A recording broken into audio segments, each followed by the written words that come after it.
70% গণভোটের রায় আজ বুঝছেন না, গতকাল বুঝেন নাই, তার আগের দিনও বুঝেন নাই, কালকেও হয়তো বুঝবেন না, পরশু হয়তো বুঝতে একটু সময় লাগবে, কিন্তু তারপরের দিন কিংবা তারপরের দিন এই গণভোট বুঝবেন, মানবেন, এই বাংলাদেশের মানুষ তা বাস্তবায়ন করেই মানবিক বাংলাদেশ বিনির্মাণ করবে।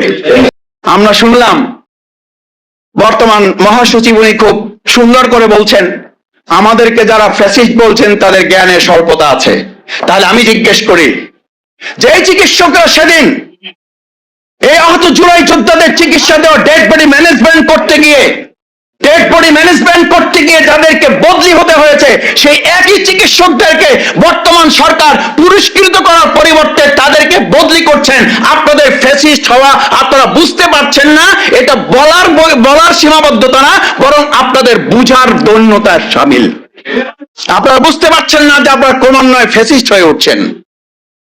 সম্মানিত সুধীমণ্ডলী, শেষ কথা হচ্ছে এই যে এত রক্ত, এত জীবন, এতগুলো সন্তান, এত ভাই হারালো, এই যে আমার বোন এসে এখানে কথা বলল, এই যে আমাদের চোখ হারা ভাই কথা বলল, এই যে আমাদের জীবন থেকে ফিরে আসা এক ভাই মৃত্যুর পথ থেকে ফিরে আসা কথা বলল, এই সমস্ত কিছুর মূল লক্ষ্য কি ছিল?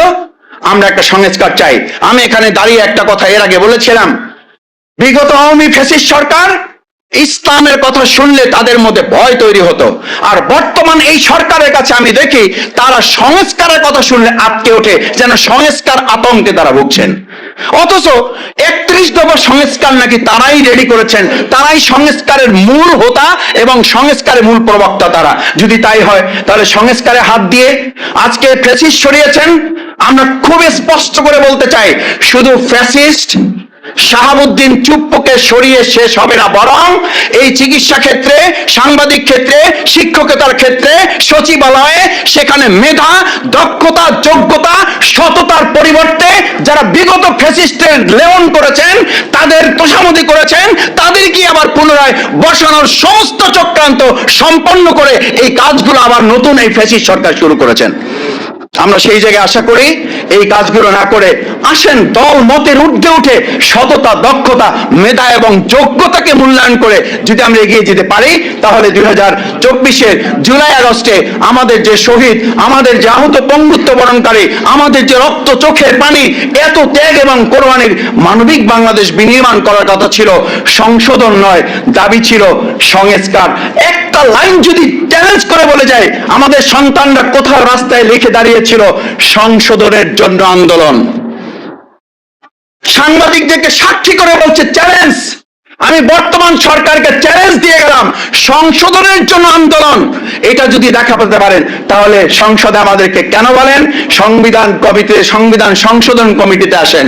সংশোধনের জন্য তো আন্দোলন হয় নাই, আন্দোলন হয়েছিল সংস্কারের জন্য। সুতরাং সংস্কার না করে সংশোধনের কথা বলে মূলত জাতির সাথে প্রতারণা ছাড়া আর কিছুই নয়। চুপ্পুকে সরানোর কথা তো বললেন, এখন বুঝছেন তো কিছুদিন পরে।